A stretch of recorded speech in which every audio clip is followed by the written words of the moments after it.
What's up, your host, Howlers, back with another 2,000 year continues with Sold Out. One thing. Fuck this show. January 16th at the Fresher Center in Cincinnati, Ohio.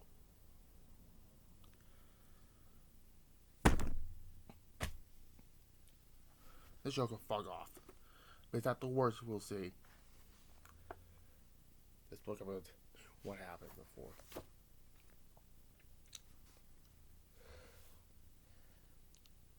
Okay.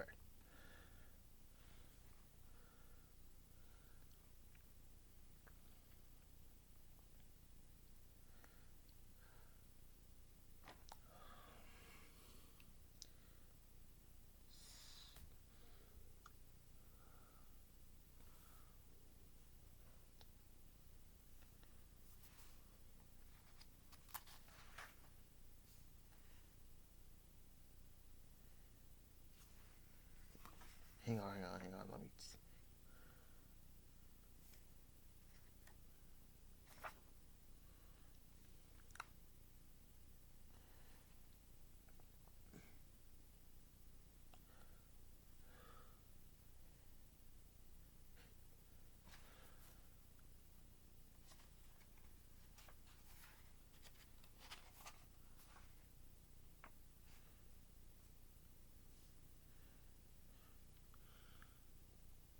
So what's the?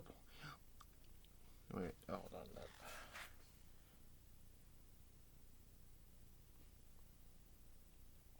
Anyways, in detail, Brett, how much wrestling had changed and how he felt sports passing him by.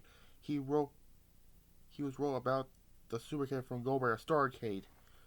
By the way, we will not see him again until June to get to something. And the following weeks, he had very physical matches with Chris Benoit, and a match with Jerry Flynn, in which he got kicked full force in the ribs, and finally a hardcore match with Funk, a son of a photograph, for a guy who asked me the ever-present "is it fake?" question.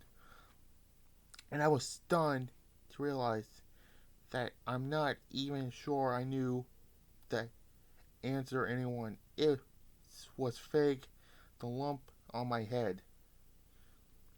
It's such real enough. He was all so outrageous about having him asked to drive the monster truck that ran over Sid's car, and about another angle that required him to search out of the arena in a getaway car.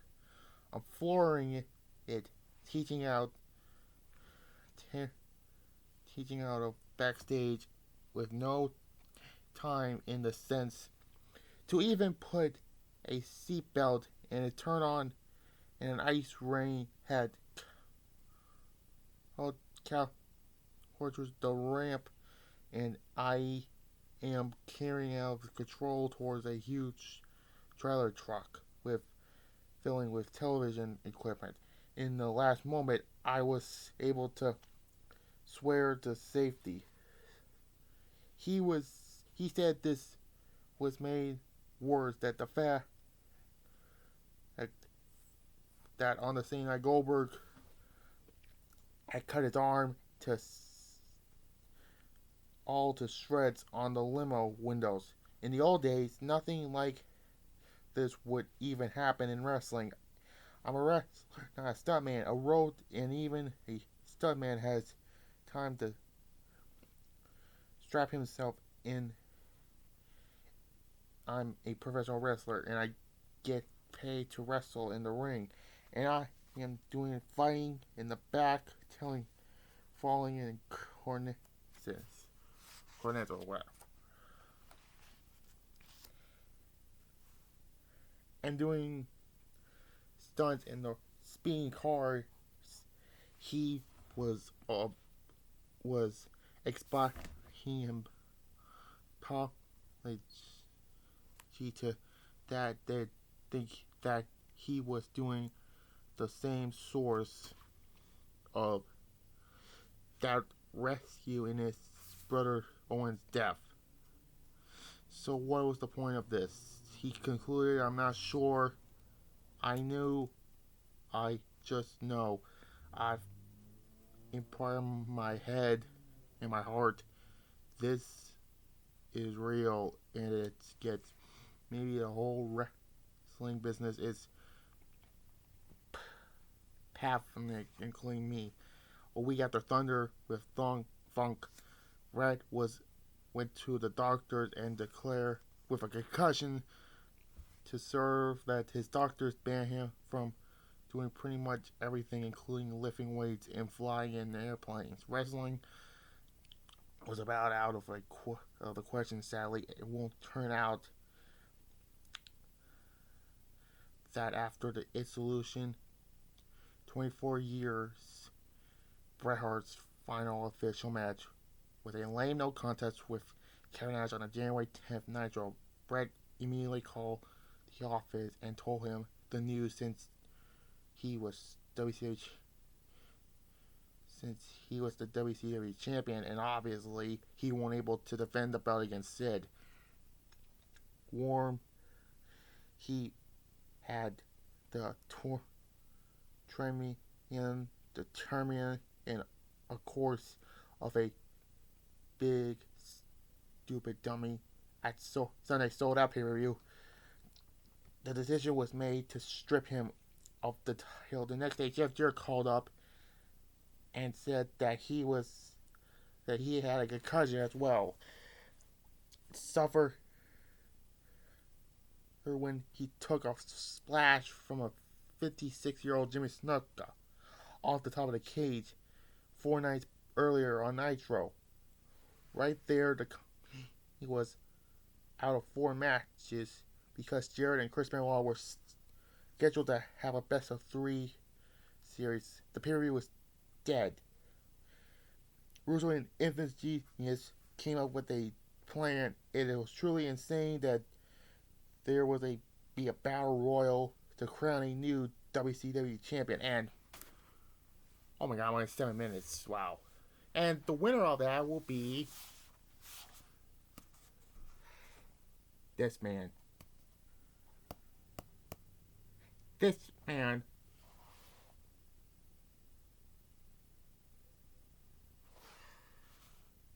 Tank fucking app, whatever your name is.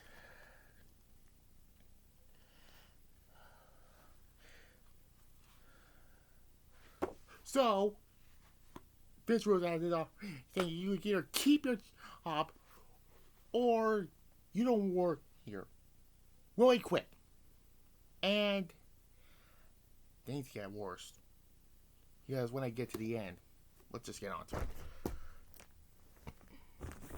Let's just get the hell onto it. And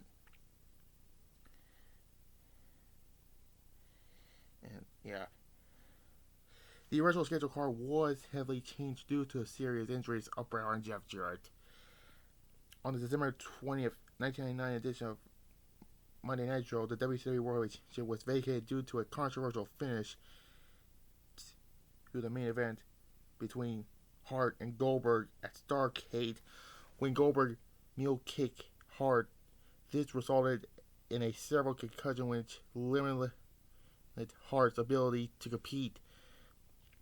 Hart defeat Goldberg to win the vacated title with help from Scott Hall and Kevin Nash. This resulted the formation and the new incarnation of the NWO, known as NWO 2000. I went 9 minutes, by the way. This is going to be a long video, so yeah. However, early 2000, Hart was with post-concussion syndrome. This forced him to vacate his own terms. Jarrett was scheduled to face Chris Benoit in a triple threat theater in Dungeon Rules, Bunkhouse, and Cage Heat. Which is the hell is selling this, guys? Suffering head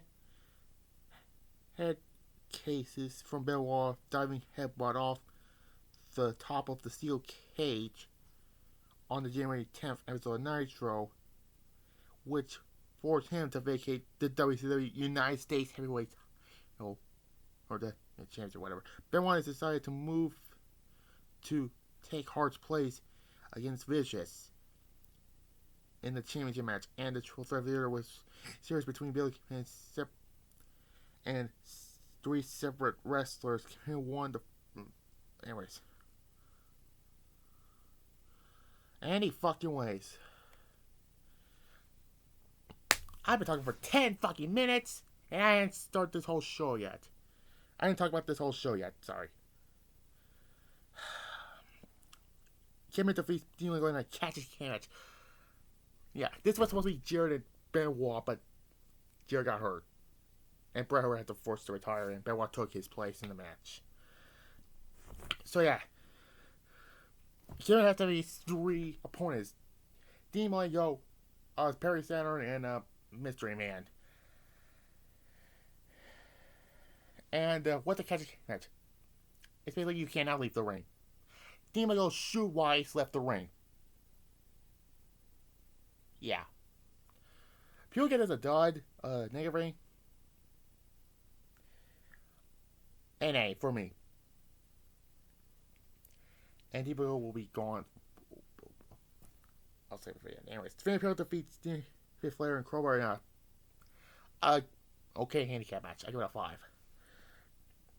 Then we have Big Bill and Johnny Bolt defeating the Harris brothers.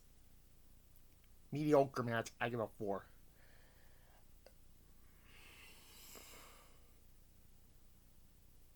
We get Oklahoma defeating to win the WWE Cruiserweight title. I'm almost going to get this name, but the post-match beatdown from, I think, Bazuza's Bryson and Asia was when he threw the fucking barbecue sauce on him was the only thing good about it. 0. And that 0 is being generous, I swear. Anyways, then we get a WCW Hardcore title match. This was actually pretty entertaining, but in a bad way.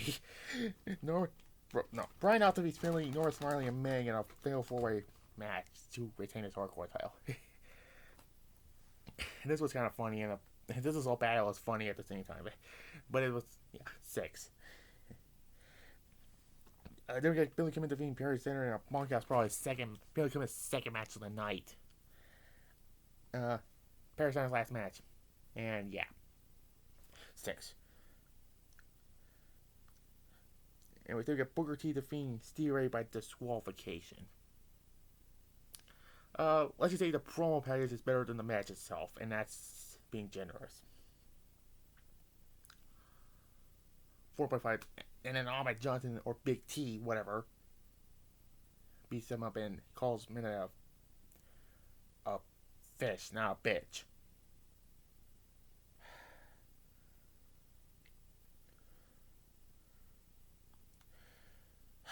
Then we got fucking Tay Abbott, who was supposed to win the title, but Vince Russo left. And he beats Jerry Lynn in a fucking shoot. Whatever. Shit. My 4 out of 10. I give this a minus, but not, yeah. But we got Buffalo defeating, next up Buffalo, Buff Bagwell defeating Tommy Dallas Page in our last man standing match. I see better last man standing matches than this.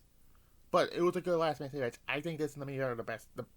This and the main event are the best matches of the night. Jesus fucking Christ.